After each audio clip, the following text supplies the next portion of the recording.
This is Richard Dyer speaking to you from the stage of Symphony Hall with two distinguished guests, John Harbison, the composer of the opera The Great Gatsby, and Ryan Turner, the artistic director of Emmanuel Music. We are here because there will be a concert performance at Tanglewood on July the 11th in Seiji Ozawa Hall. Ryan, before we start, all of the details of The Great Gatsby may not be in the forefront of every person's mind who's watching or listening to this. So I wondered if you could give us a brief précis of who the people are, who was sleeping with whom. Well, of course, The Great Gatsby is Jay Gatsby, whom we don't see until later on in the first act of the opera. Daisy Buchanan, who is married to Tom Buchanan, and there's Jordan Baker, who is also a professional golfer. And Daisy and Jay Gatsby had a relationship some 5 years before the action of the story begins. And Daisy Buchanan came from Southern wealth and grew weary of waiting for Jay Gatsby to get himself on a strong financial footing, and then decided to marry Tom Buchanan. Jay Gatsby went off to war, and some 5 years later comes back having achieved a great amount of wealth, of which we never quite understand why, and buys a home across the bay from Daisy Buchanan with the sole and admirable intent, I might add, of recapturing the love that once was 5 years ago.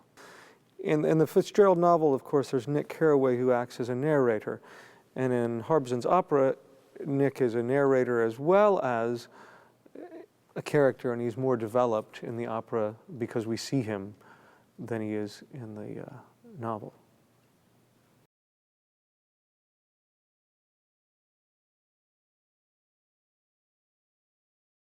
Everybody knows The Great Gatsby at this point, the novel at least, although it took a while. It wasn't until a dozen to 15 years after it was written that people began to notice how good it was and that it was an American classic. Now, 90 years after it was published, it's ubiquitous. There have been 3 movies with a 4th along the way. There's been a Broadway musical. There have been various television adaptations. What is it about this piece that exerts such a hold on the imagination of people who read it or watch it or hear it? Judging by the comments that I have heard when people have attended this piece in some form, it connects with readers mostly at what I would call a poetic point. That is, not so much the events of the story, not so much even the rather, in many ways, unlikable characters, but really some world of poetic imagination and aspiration and fantasy and delusion that these characters move in. I think all the renderings of it that follow on that novel have had to tangle with the difficulty of the various receptors of this novel wanting to stay with their own world. That novel leaves a very, very strong dialogue running between the author and the readers, and it's very individualized, very personalized. And you alluded to the slowness of its reception.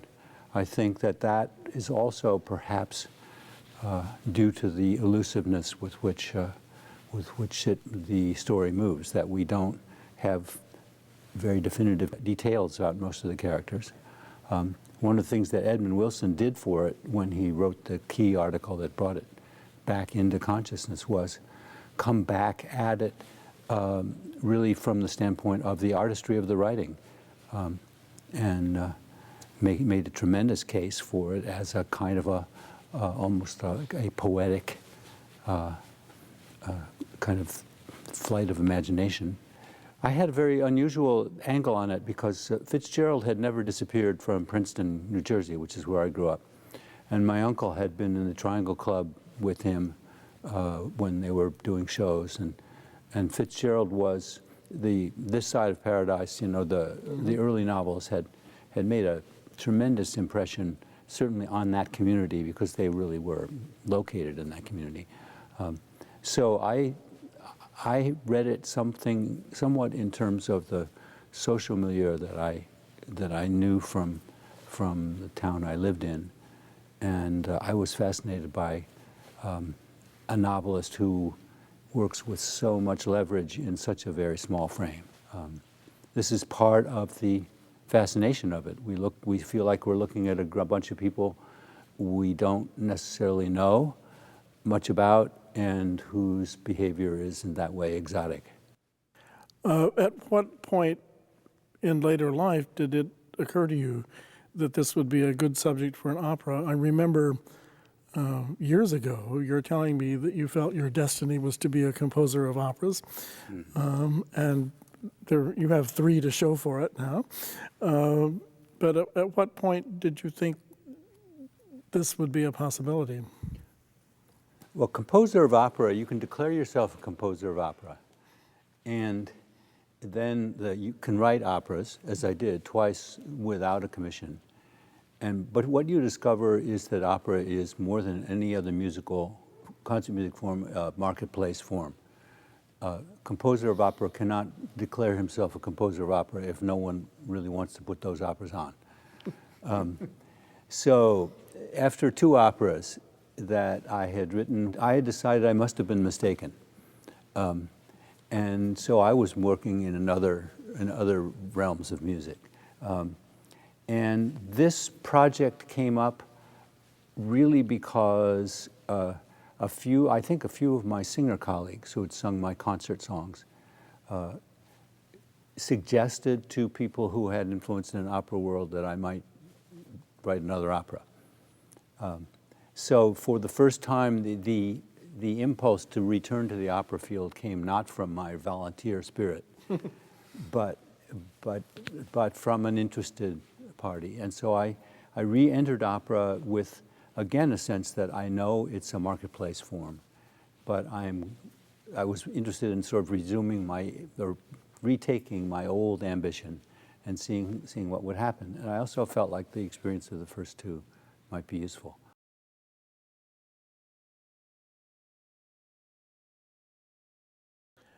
How was the logjam with the rights cleared up? It was 2 things that happened. The copyright year was advancing, at which it would become public domain. The rights were granted in advance of that, but it certainly was the fact that they were going to have to deal with the piece being available. And I think the Met was also helpful in reassuring the holders of the rights that this was a worthwhile thing. And very early, Matthew Broccoli, who was the great Fitzgerald guy, got an advance outline of the libretto and liked it a lot. And he was a great friend of the project all the way. And how did the Met get involved? Through Maestro Levine? Or? One day, a letter came from Levine with no preface or prelude whatsoever, inviting me to write an opera for the Met, in the most polite terms you can imagine. And the project developed fairly quickly, the abrasive issue being the libretto. You wrote it yourself? Eventually. This was not my intention.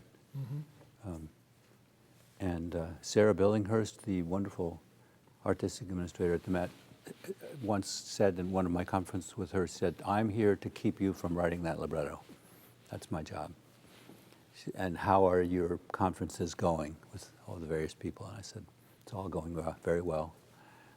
But eventually I was moving on the music, and I was using what I thought was a dummy libretto that is an old practice, one which we know from the old opera composers. Rossini. Yes, Verdi did it quite often, moving right ahead because I had good, strong musical ideas. And then eventually I was showing this to Sarah Billinghurst and the people at the Met and saying, "I just hope I can get somebody to do this a little better." And eventually it was clear that for one reason or another, the librettist I was talking to had issues that I felt were unsolvable.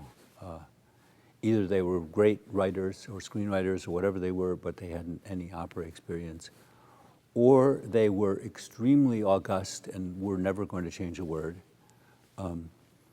Working with myself as a librettist was a very harmonious relationship. Every time I needed to change a phrase or a word, I agreed. You just did it. Yes. Yeah. And particularly with all the chorus music, when I got to the chorus, I was shocked to find that nothing in the whole draft of the chorus was usable, because I had changed concept about the chorus. I had this very ambitious idea that the chorus shouldn't sing anything except based on things they'd heard. In other words, they could not come with a message to deliver, that everything that they did in this opera was going to be a response to witnessing something, which meant that every line I had written for the chorus had to be tossed out.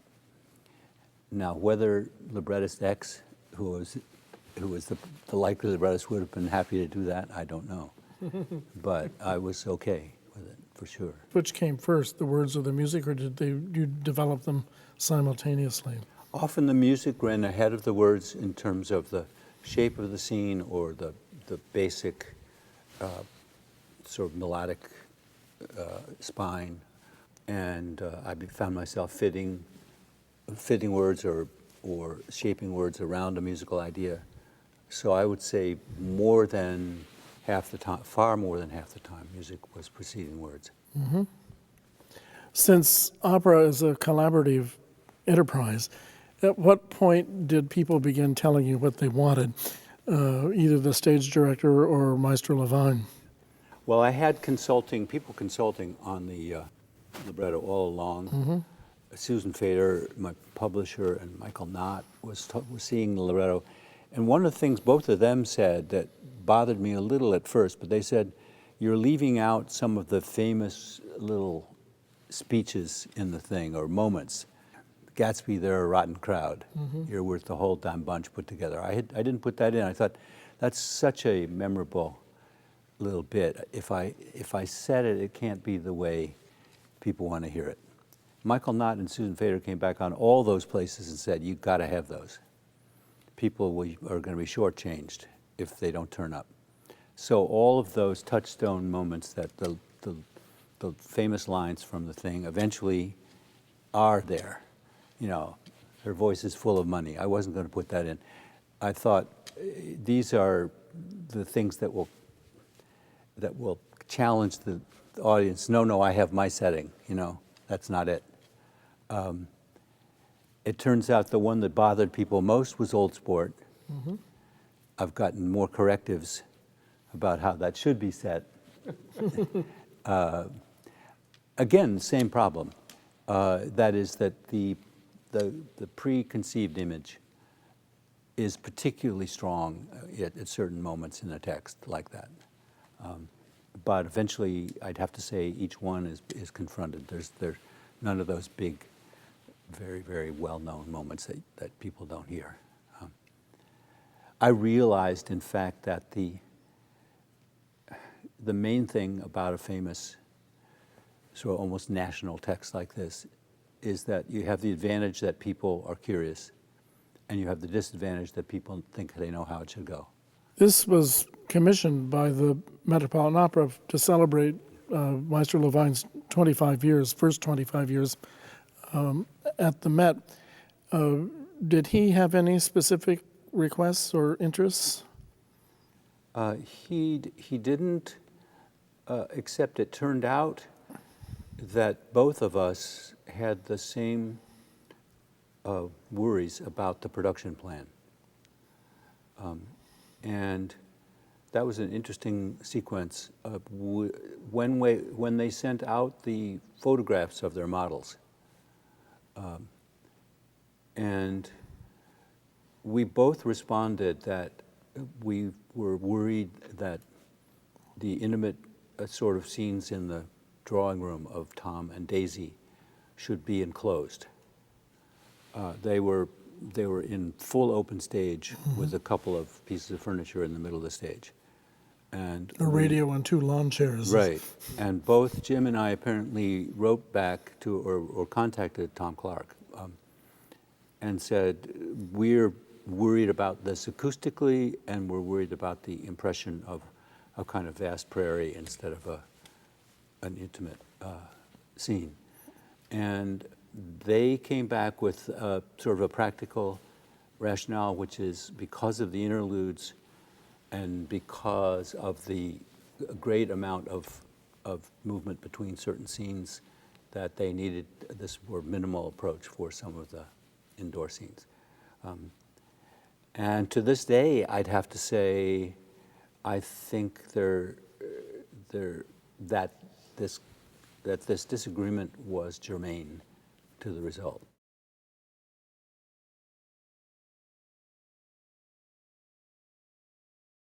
At what point was the show cast, and to what extent were the parts written for specific people, or at least with specific people in mind?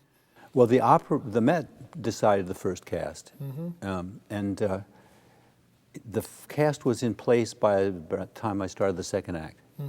So I would say in the second act I had more of a focus on specific people. Because you knew Lorraine, of course, from Lorraine Lieberson from Emmanuel, and Lorraine was my only nomination in the cast, actually. And Lorraine had never been cast at the Met. And I had talked about her for a while there, and they said, she's a Handel voice, she won't carry. And I said, well, I think she'll carry, and I think the voice has a drive that you haven't really heard yet. And they said, okay, have you got a part that she could be, a debut part for her? I said, yeah, I've got this thing, Myrtle. And so she was already, yeah, she was on board after the first act. They'd settled on her. They went out and listened to her here and there. But really the mindset on her was a typecasting kind of thing, that she was a Baroque singer who in a big house like that, and with that kind of an orchestra, you weren't going to hear her. And in fact, one of the things she did when she sang that and other parts at the Met is that she sang something softer in that house and projected them than just anything they'd ever really heard, perhaps for years. And it was one of those things that's hard to imagine until you actually put everything in place, and then it turned out, I think, pretty much what I'd imagined. Also, a extraordinarily prepared performer, which I think had a great effect on the whole cast, to have someone show up so totally versed. I don't mean just in her music, but like everything she could learn about the background of the story, and she knew everything about 20s dress and manners, and it was a kind of preparation which just raised the bar.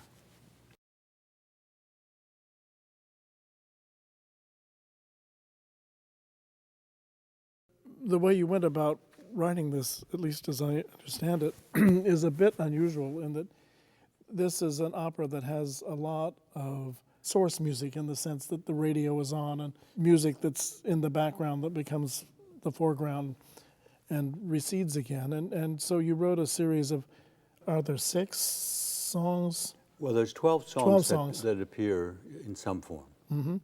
You didn't want to use real period songs, so you wrote your own period songs. Right. The period songs were in my mind from the beginning. I needed to move between them and the other music. So the period songs I had to know about before I had the other music. They were source material for all of the rest of the music. And you didn't write the words for those. I tried and embarrassed myself totally. and I thought, I really felt like I can write these other words, but I can't write the period song words. And so I began to look for someone who could. And there was this show, which was running then, called Ain't Misbehavin', which had a bunch of words written, sort of period words for Fats Waller tunes. And Murray Horowitz was the guy, and so I called him up, and then I sent him the whole 12 songs and waited to see how he responded to them, to know where they went in the opera. And he sent me back very fast, the whole thing. And then I knew where the positioning of those songs had to be, and that helped me to align many other things in the opera. Well, we have a little musical treat at this point, which is that Ryan has agreed to sing one of these songs, and then you're going to show us how this bleeds into or transforms some music that has nothing to do with the songs. Maybe asking the listeners to listen very closely to the last phrase of this piece called Kind of in Love, which has nothing in it but very typical kind of 20s harmony. And then maybe I'll play a few things from other contexts, in which the harmonic strand is really the unifying force. That is, that this harmony becomes it becomes adaptable and kind of, in fact, I think, moves into a completely different context quite naturally.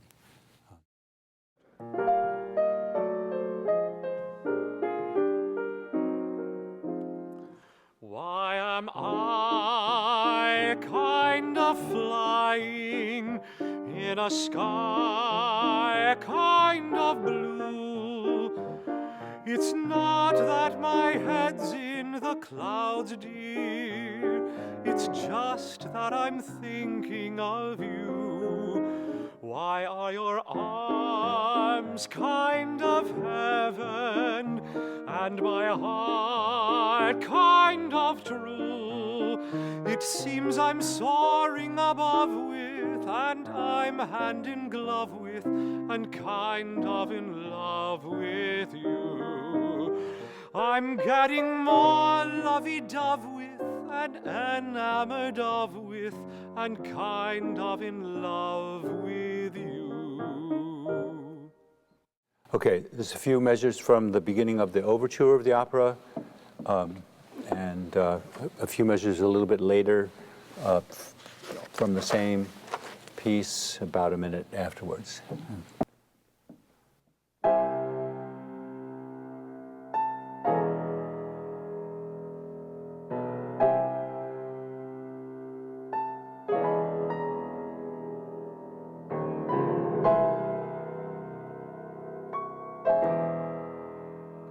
And then the sort of motive of yearning later on in the same passage.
And now from second act, this passage.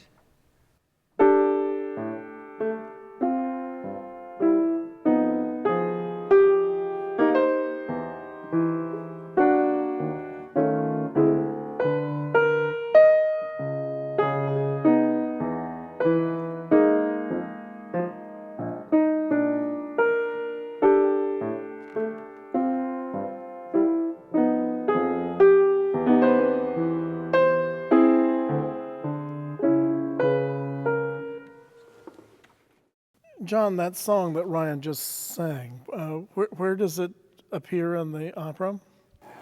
The Kind of In Love with You song is sung over the radio by a band vocalist during a scene in which Tom takes his friend Nick, who is Daisy's cousin, takes Nick to town to show off his girlfriend, Myrtle. And it's in the scene where Tom and Myrtle dance and they get into an altercation, a fight, and so forth. So this comes on the air, and we hear most of it over the radio broadcast during the scene while they continue to get into these difficulties. So will that be a recording made especially for No, this it's played, performance? it's done, well, there's various ways to do it. It was intended to be done live, off stage, and just piped onto the stage through a filter. And that was actually the easiest way to control because then everyone's following the same conductor.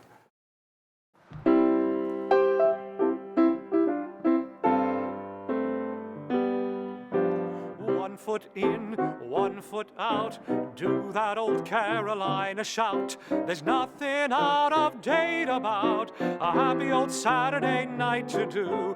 Play that jazz, play that rag, grab your baby and dance the shag. A swell time's always in the bag at a Saturday night to do. Go tell the leader of the band to play a song for you.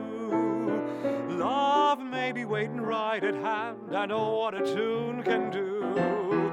Hold her close, hold her tight, she's the one girl that suits you right. Together we'll make every night a Saturday night to do. The second song that we did is 1 foot in, 1 foot out, the Saturday Night To Do. That's sung first live by a sort of a megaphone band vocalist with a live little band playing at sort of in a kind of a rather rowdy party at Gatsby's house. And it is then taken up because it's so catchy and easy to learn. Everyone at the party starts to sing it.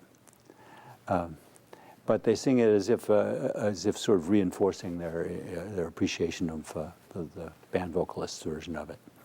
All through the piece, the popular songs are used in many different ways. They are ambient material live, happening as people are out in some public situation. They come over the radio.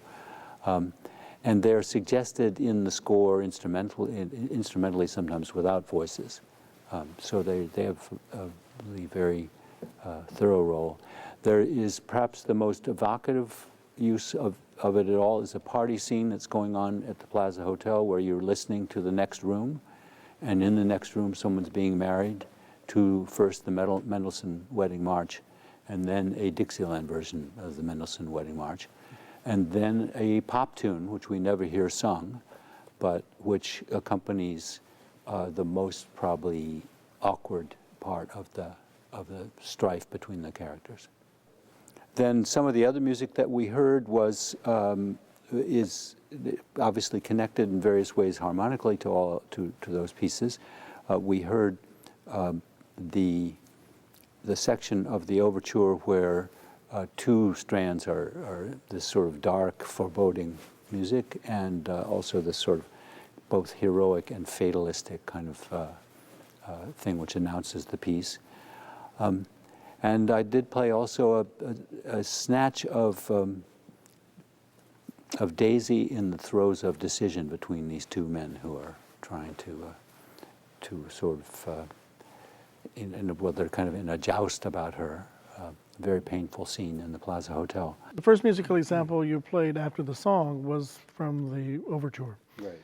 And the similarity there is harmonic, obviously. Yeah, and the similarities are more harmonic than melodic in general. What I was banking on was that some of the basic kind of chords, which are really just added tone chords, which jazz found a natural part of its vocabulary really from the beginning, could simply can flow right into the less obviously 20s kind of music without too much of a change of mentality, sometimes just a little bit in the density, which was hopefully going to make it possible for me to move from the pop songs to the other music without what we would call transition, just continue. And motivically, there are some simple motives that really are very, very pervasive, which also can be attached to the pop tunes and then to the other kinds of things. The little 1 foot in tune, which is the crudest sort of statement of those motives that we get anywhere in the piece. And the last thing that I played was from Daisy, where she is trying to decide between the two men, which is probably in certain ways the most critical joint in the piece. And she's singing the same melody, but the motives are mostly inverted. Not something that I thought about at the time, but just it was what was in use. But the chords, the actual sort of sonorities that you're receiving, it always amused me that people heard the textures as so different from each other because, of course, composing them, they really were the same. And we did the piece with Ryan, the Kind of in Love piece, because it ends with a sequence of what I would call sort of displaced whole tone chords, which is also really underlies the very first harmonies of the overture and the piece as a whole. I was going to ask you about that because that's the first music we hear, and we hear it many times in different guises throughout the piece. Is it like the fate motive in Carmen, or actually it's more like Tristan in the sense of unfulfilled yearning of some Certainly that. It's both of those, because you do hear it at the point that he's shot, too. You hear it in a pretty sort of challenged version with a great deal of other stuff happening in the orchestra. But yeah, I thought of it as both those things. And I thought of the duet between Gatsby and Daisy when they finally get together, which was, of course, the biggest freelancing place for the composer in terms of the novel, since it's not in the novel at all. We don't witness a single second of that meeting. And it's a big scene in the opera. You have to have a love duet in an opera. I felt that very strongly. And I felt also that it was a chance for the characters to take the space that I felt they needed in an opera, which is become a presence certainly on their own. Once Gatsby sings, he can't retain the same kind of mysterious, nebulous aura that he had before. His falsehoods even have to have a certain ring of authority. And so that big love scene is yet another place where he's, in a way, at his most authentic to himself. And there, these very basic motives, the sort of what you call the fate thing, becomes much more romantic. Well, and Gatsby is complicated because in a way he's like Mozart's Don Giovanni, in that he's the sum of what everybody is projecting onto him, rather than what he is. Although we never find out what Don Giovanni is, but we do find out who Gatsby is. I started writing this piece. I don't know why I chose to do as the first scene, the one I did at the same time as the overture, is the scene where he says, "I came from wealthy people in the Middle West." It's his own narrative of his background, which is almost completely phony, of course. And I for some reason felt like I needed to have the timbre of that scene or the sound of it, or in some way even the delivery, to be able to write this opera, to get this very shadowy character singing. And he tells his war story in there and so forth, and the little thing about little Montenegro, the medal. And that was really the place I first needed to feel like I had a feel for what Gatsby singing was going to sound like. And I really did enjoy of course, I took that speech right out of the novel. I mean, that's a very Fitzgerald-derived speech. But his unreliability and his charm seemed to be, it was a chance to see what could happen with that vocally. And of course, it's saturated with the motives that I knew were going to come from the overture. I was surprised how much I was able to derive from the overture. I had the idea of the overture as being like a Meistersinger overture that, with lots of preview.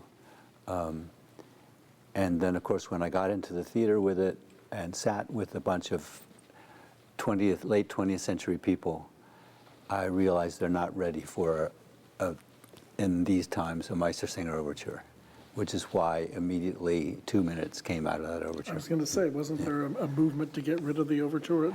To get rid of it, yes, which I didn't want to, but I took all the interesting music out of it, is how I described it.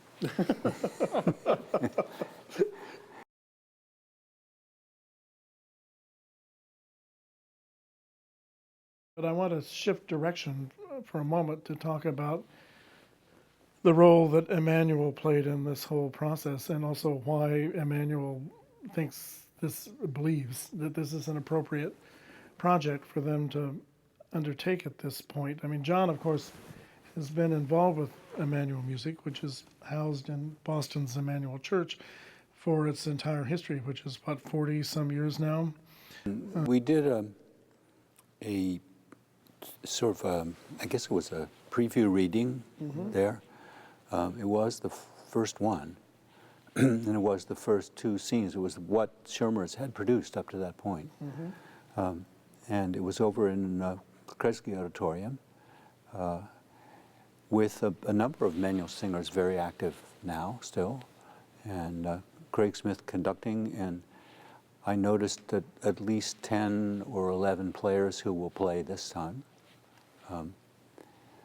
And we did actually the recording of it is remarkably representative and coherent. The purpose of it was to give some people at the Met an idea what was coming, but also just for me to get a sense of what I was working with. And I knew the first two scenes were, in making them, I think any first scene of an opera is difficult to do. And I wanted to just get a sense of what. So what did you learn from it? Well, I learned a lot about the music and about the practicalities of the orchestration. What I couldn't learn without staging was what the flow was, the visual flow. And that in opera today is a very big and important thing. I was in those days not a big believer in workshop. I thought, well, that's what they do over in the musical theater.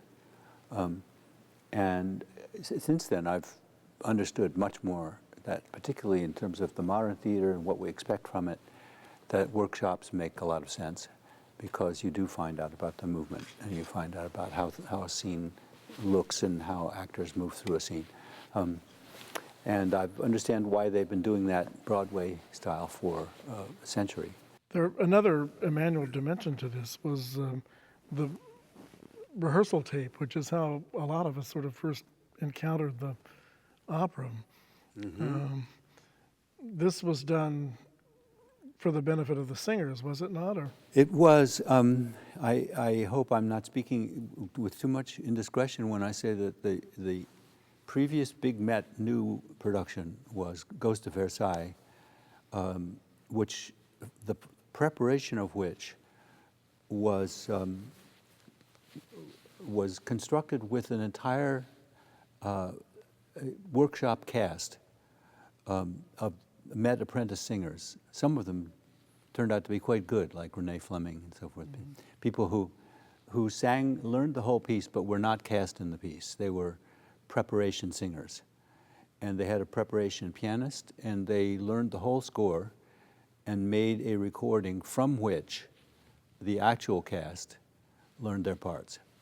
So they learned it from an actual sung through end-to-end, extremely highly polished version by singers, who a couple of whom eventually did appear in the show as understudies and so forth. But though it was a very efficient way to prepare the piece in terms of learning the piece, it was wildly expensive. Everyone was paid quite well to learn to essentially have a production-ready version of the piece. So this time they said, we're not doing that. We want to do something more economical. We want you to make a piano tape of the whole piece, end to end, in whatever tempo you like, and so forth.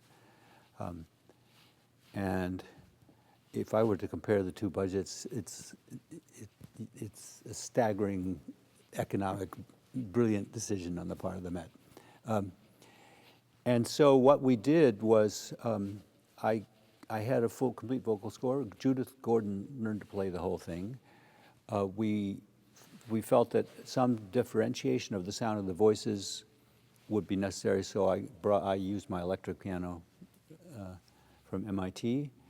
Rosie Harbison served as the editor, and Tom Stevenson from Emmanuel did the actual final putting together, and we did come up with, about 6 weeks later, an end-to-end piano tape, which to this day is, in terms of continuity, right on the button. I mean, the tempos, we worked and worked and worked to be as accurate as we could be. And that's the document from which the Met pianists and singers and preparing people and so forth, all of them learned the piece. And it was certainly, for the composer, for all of us who did it, also it was a thorough study. It really was a thorough study. I wasn't able, in my role of just playing all the vocal parts, I wasn't able to sort of pull outside and think, well, how about that scene? And, the sort of stuff that in rehearsal became a much more live question.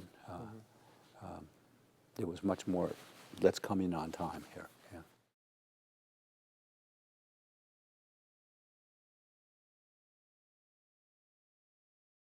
So Ryan, when did the idea occur to you of doing this at Emmanuel? Well, this is a thought I'd had for some time, but also knew that Maestro Levine had other plans for it as well. When those plans were tabled at Tanglewood, I called John and said, gee, this seems like a window of opportunity that's opened for us.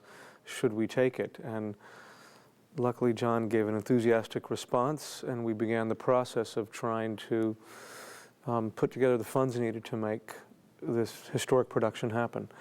And it struck me that the thing that, given Emmanuel's involvement from the beginning, really at the very ground level, it was an important piece for us to do. Lorraine Hunt, our great Emmanuel alum, being involved in the original production.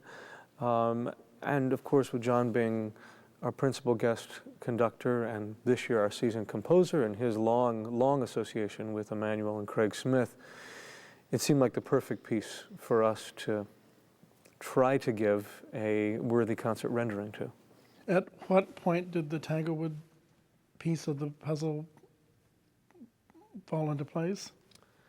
Early on, it was in a conversation with some of the administration from the BSO, where basically we were bouncing ideas off. Is this something that makes sense for us to do just for Emmanuel's sake? And at which point the invitation was given to us to come to Tanglewood. Mm-hmm. And how did you go about casting it? I mean, I see that all but 3 or 4 of them are resident Emmanuel singers. One of the things I wanted to do was be able to use as many of our own core singers as possible. Now, given the size of the orchestra and the size, voice, the heft needed to make this work balance-wise, we had to go outside of our core of singers. And also to remember that it's a concert rendering, so of course the orchestra's on the stage, and we don't have the benefit of the orchestra being in the pit, meant that we had to look elsewhere. And in consultation with John, some of the BSO administration, we came together with I think a very strong cast.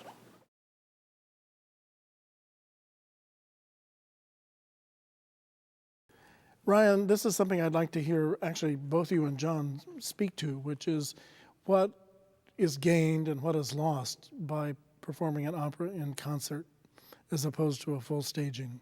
And John can speak more to this, but my impression of this piece is it's a music-driven opera, and so much of the drama, the character, the mood is represented in the orchestra. And I think what happens when you're, I guess a concert rendering allows us to be unencumbered by the stage action and gives the music and John's ingenious and imaginative orchestration a chance to really play a pivotal role in the drama of the piece. I think that was one of my first reasons for wanting to do a concert version of it. Secondly, the music is so breathtaking and evocative that sometimes I think the stage action gets in the way of just listening to what's happening musically, not only the orchestral sounds, but the whole package. And I must mention that of course, I've heard 2 recordings of this, and it's going to be great to hear some of the choral movements done without the sound of flapping pearls and Charleston, etc., and feet, etc. So that'll be an exciting thing too. Well, yeah. Jim Levine had the idea at various points that one way that he would eventually like to return to this piece would be in concert, because he felt like it would, for just what Ryan said, that listening to the piece would be a help. And certainly there's a lot of operas where I feel it's hard to hear the piece and also watch the opera. There is Breaks Progress is like that for me. I am so incredibly excited by that music and so devoted to every detail that I've never seen a production that I didn't find was distracting me at the wrong moment, or making me sort of wonder whether that's really what they should be doing. So I think there's always been a role for concert opera. It's so incredibly vivid, and the brass, I mean, particularly for me, I think the brass writing is stunning, and this vast array of percussion instruments and percussive effects that John employs is stunning and really helps. I mean, I think specifically of the interludes, and when we go into the Valley of Ashes and George Wilson's garage, it has this sort of industrial, mechanical, steely quality to it. Ryan, as you study the score,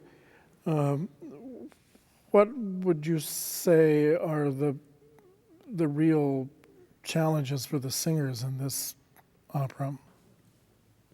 You know, the great thing about opera is anytime anybody sings, we suddenly become much more sympathetic to them as characters and human beings than they appear in print. Mm-hmm. And I think, especially for Daisy, who I think in the novel can sometimes seem a little shallow and frivolous, perhaps even, the way it's scored, it really brings out, you know, to use the phrase John talked about earlier, the money in her voice, and how Fitzgerald speaks about the contralto tones of her voice. And I think it was interesting to hear you talk. I was wondering if the role had been actually written specifically for Dawn or not. But the way, especially the role of Daisy, the way John writes this, it's rather rangy, and there is this kind of speaky, sultry quality to the middle and low part of the voice, yet at the same time she has to have complete command and agility at the top of the voice. And the other challenge I'd say for all these singers is that it is, of course, in English, and it's a challenge and it's a gift as well, but we want to understand everything. We want it to all be intelligible, and as I also mentioned before, with the orchestra being on stage, there will be some balance issues to contend with that wouldn't perhaps be in the pit, yet at the same time, we're not battling the limitations that staging puts on projection and just the geographic placement of the singers on the stage. Also, having been seeing the piece now in the reduced orchestration version, a lot of the theatrical issues and problems and questions seem to have been sorted out, and the problem of the distraction of really listening to music while things are going on remain. You know, it's interesting you mentioned the reduced orchestration. When we started talking about doing this, one of the things I was aware of was that there was this reduced orchestration in the works. And it seemed to me also that this reduced orchestration was going to enable this fantastic opera to perhaps find itself in the mainstream repertoire of some smaller opera companies that couldn't otherwise afford to do it. And it also seemed to me this was the moment for us to do this piece with the full orchestration before it became, and I'm hoping it does, become something that's more of a stable repertoire in many opera companies. The reduced orchestration is exactly what it is. I'm very glad that Jacques Desjardins did it. It sort of reacquainted me with the piece. But it is sonically a completely different animal, as would have to be. To reduce it enough to make it practical is really pretty radical. As I discovered. You're down to things like one trumpet and one trombone, who are also in the stage band. So many times when you want the biggest sound in the interlude, they are not available.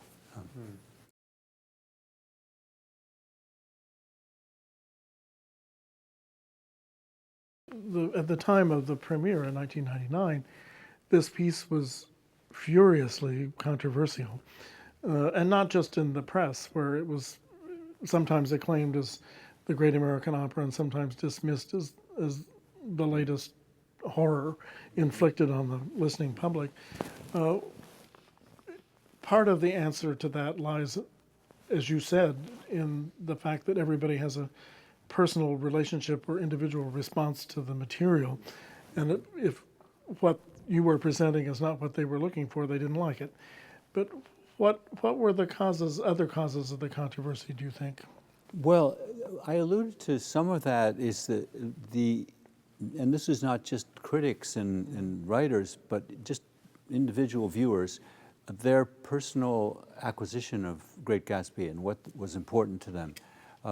For 10 years, I was trying to not think about this piece, and I couldn't avoid it.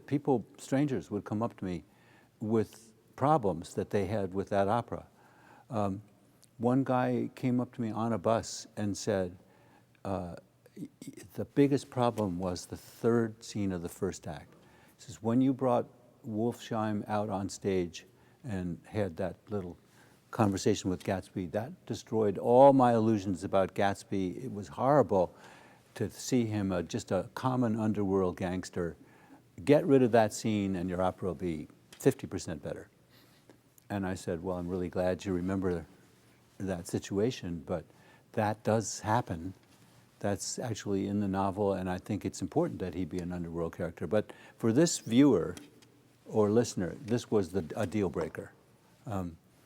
Many things that I discovered were deal breakers about just the treatment of the subject. Some people thought it was just wildly dissonant, kind of rebarbative surface of the piece. Some people thought it was far too mellifluous and wasn't abstract enough and so forth. I mean, but the world of opera is filled with active listeners, which I appreciate, but very retentive listeners. One person who came to the second Met iteration, she said, I came back. She met me right outside the thing. She said, you're that composer. She said, I came back to hear your piece again, but I just hated it. I had to come back and find out why I hated it so much. I said, well, what was it you remembered? Well, I was bothered by that last scene. I kept seeing it over and over again. These people carrying this casket and the rain was coming down. There's this kind of strange music going on. I hated it. I just hated it. And I said, well, I appreciate your coming back. She says, yes, and I paid $100 for my ticket. I said, well, that's amazing. And I said, well, what do you think about it this time? She says, well, I still hate it. She says, it just bothers me. It's very disturbing. It's like it gave me kind of nightmares, and I kept seeing that scene over and over. I'll probably keep seeing it. I said, well, on balance, from my perspective, that's not so bad. I really felt sad but I said, it's not so bad because I think all we try to do when we make something is have something stick, And that's certainly the way I wrote that scene. That's kind of what I hoped was going to happen. And it's a scene that, of course, caused infinite amounts of friction. In Chicago. Oh, particularly in Chicago. The tradition is that the opera ends when the hero dies.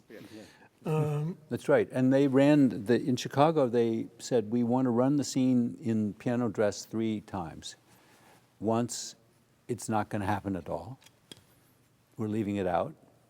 Once, we're going to run it as you wrote it. And once, we're going to run it with our cuts, our recommended cuts, which is about half the scene.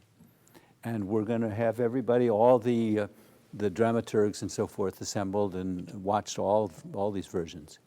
And then, the amazing thing happened. I said, well, how are you going to deal with this? He says, well, we're going to vote. And the whole cast and crew and, I guess, staff, and everyone voted, which made me really nervous. But eventually, they decided that they kept the scene. The scene for me is, I knew it was not a very orthodox opera scene, and I knew, I'd read about Dr. Faustus, this Busoni opera, which I think is a wonderful opera. And the reason we don't ever want to be at that opera is the hero dies, and they go on, and they talk about him and try to figure him out and so forth. This is really, we don't want to see this. And so I knew I had something of a hot potato in the opera world here. But it seemed to be the most polarizing thing. Some people felt like it was the scene they retained the most of, and others thought that it just should never be there. And had a guy, actually a couple, sitting in front of us one time at the Met, and after every scene of the second act, they put on their coats and got into a kind of crouching position. But then something happened either in the interlude or the beginning of the next scene that sort of arrested them. And they were doing this and everything. Finally, the last interlude is very short, and they had their coats on, and they were kind of somewhat elevated and almost a little bit down there. The scene started, and there was actually a rather amazing stage picture with the rain and the costuming of really striking of Jordan and this black, strange black, tight-fitting kind of suit. And I'd have to say, at that point, something shifted. It's this thing about, your rare opportunity to actually observe what people are, how people are reacting. And they were totally concentrated in the last scene. And they actually then stayed and applauded the production, which absolutely amazed me. I thought that with all the, assembling of every coat, and at one point they put their hats on, that they would be out of there as fast as they could get out. But it's this sort of amazing, almost dialogue experience of people in the theater. But without the last scene of Gatsby, you have an opera without a meaning. And you have also threads of really amazingly interesting threads. One of the librettists I talked to said, well, we do all that right at the beginning, and the whole thing is flashbacks, and everybody knows all the outcomes. And instead, it's a very supple theater piece, and everything will be staged from the standpoint of a party.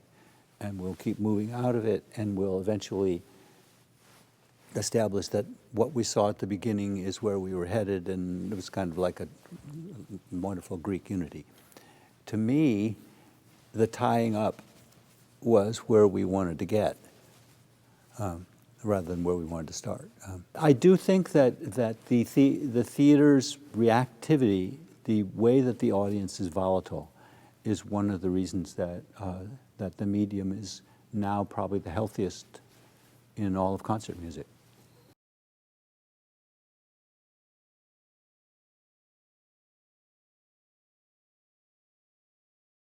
Tell me about the more recent history of the opera. That is, how many productions have there been? I mean, we all know the stories of Madame Butterfly and Carmen and operas that were initially controversial and only gradually, came into popularity, the most spectacular example being probably the Trojans, because it was 100 years before that became a repertory piece. So how many times has it been done now? Well, it's been done in the first two productions, which were the same production, and then the two productions of the reduced, and all. Where were they? They were Aspen and Ensemble Parallel in San Francisco, the makers of the reduced version. And it looks like prospects for production at this point, such as they are all the reduced version. So as Ryan said, that is clearly an important factor in the opera world today.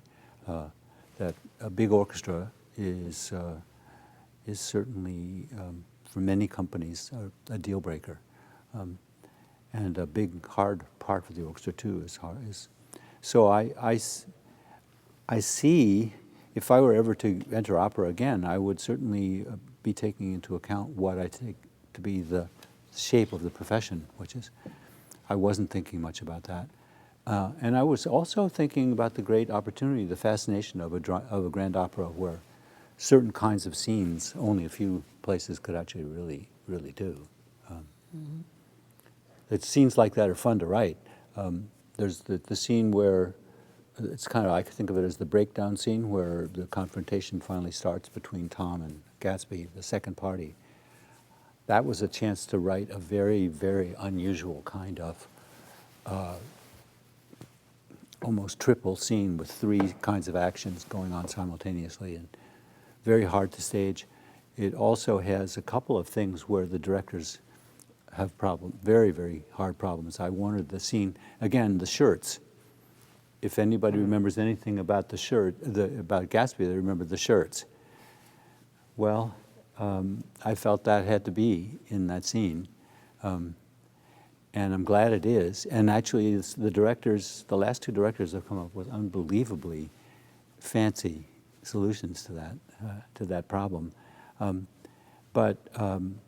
Those are grand opera opportunities, you know. This sort of a stage with a lot of people on it that in which the kind of movement is extremely interlocked, and I think that's all part of a very particular history of opera that we are not going to see too much more of in practical terms. The piece also has had a kind of half-life, or maybe more than that, because of the number of things that have been extracted from it. There's an orchestral suite, there's a set of etudes for piano, there are the songs. Yeah. I don't know what else there is, actually, that you've pulled out. The overture, of course, has a concert live. Mm-hmm. Well, I think those extractions, though I was reluctant on all cases, they're a very smart thing to have. The suite was only a few years ago, an interesting attempt to make a piece, an orchestra piece, and not sort of the vanity of all my favorite spots, but something different from that. Something actually David Zinman helped me to conceive, where you do something that is a facet of the opera, and which has a reasonably coherent shape, which means that I had to do a great many fittings. I think you know, when you make a collection like that, you can do it the easy way, which is to sort of things that go next to each other without too many hours figuring out what to. Rosenkavalier waltzes. How to figure them out? Yeah, right. This involved quite a lot of tailoring, and some of it quite interesting to do. And that part of the tailoring part of opera is part of the fun. I've finally come around to that. San Francisco had wanted to end the first act without Nick coming back to find Daisy and Gatsby. And I didn't like it at all, but it seemed to me, it almost started to appeal to me as a problem. So they said, we need to end that scene, give us some chords. It took me only about 15 minutes to write 3 chords. And 3 chords for a big orchestra, it's a lot of writing. But the reason I was avid for it, I thought this is an operatic task. you know. No other music really asks you to come up with something that will convince and something which radically, it's like surgery. You took the kidney out, you know, and you want no scar. You know, that's fascinating about the operatic medium.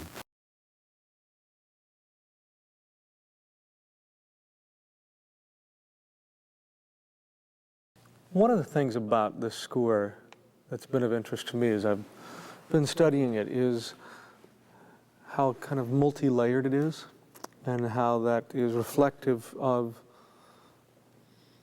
what Fitzgerald's doing with his prose. And specifically when we think, well, you know, we have this kind of conflict of power and the American dream, and the kind of fragility of human nature. And when I think about the character of Nick, he's almost like this double agent in a way, in that he's in the action, he's enjoying and indulging in the frivolity of the jazz age and these over-the-top parties that Gatsby's have, and yet at the same time he's able to kind of remove himself from it, and almost as though he's peering in, you know, looking through the glass from the outside with his nose against the window, wanting to be at the party. Mm-hmm. And I think what John's music does, and a concert rendering will help this, is there's a lot going on underneath. And so we get these two worlds, musically speaking, not just in the beauty of the prose, but also musically. And I'm hopeful that a concert rendering of this will bring to light how John's music is actually enhancing the prose of Fitzgerald.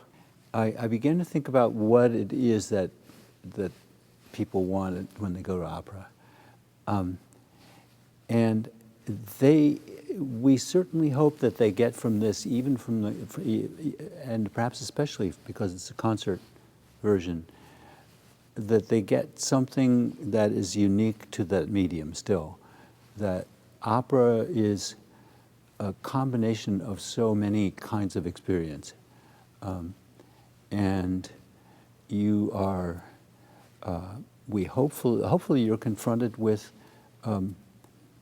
enough of a span so that you take away the equivalent of a very varied experience of time, you know, that you've been taken a lot of different places. The operas I like most are the ones which are both quite disturbing and sad, and at times quite elevating and exciting, and enlivening.